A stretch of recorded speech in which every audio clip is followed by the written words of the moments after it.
9 ઓગસ્ટથી શરૂ થશે કોંગ્રેસની ગુજરાત ન્યાય યાત્રા, જેમાં સામેલ થવા રાહુલ ગાંધીને પણ અપાયું છે આમંત્રણ। ગુજરાત ન્યાય યાત્રાને લઈ રાજકોટમાં આજે કોંગ્રેસની મળી બેઠક।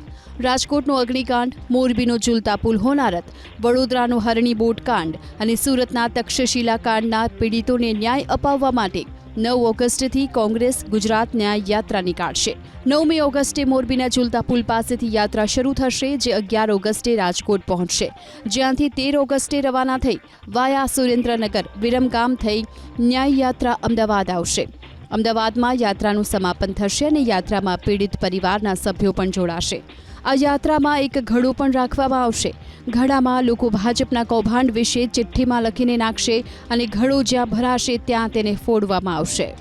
ગુજરાતની જનતાને જ્યાં એવું લાગે છે કે અન્યાય છે, અત્યાચાર છે ને એને કંઈક સવાલ છે, તો એમાં એ પોતે એના સવાલો નાખી શકશે અને આ પાપનો ઘડો ચોક્કસ જગ્યાઓ ઉપર અથવા ચોક્કસ જગ્યાએ જેને ફોડીને ભાજપના પાપનો ઘડો ભરાઈ ગયો છે, એ ઘડો ભરાઈ જાય ત્યારે એ ત્યાં ફોડીને આખા ગુજરાતને એ સંદેશો આપવા માંગીએ છીએ કે ભાજપ એટલે ભ્રષ્ટાચાર અને ભાજપ એટલે અત્યાચાર અને અન્યાય।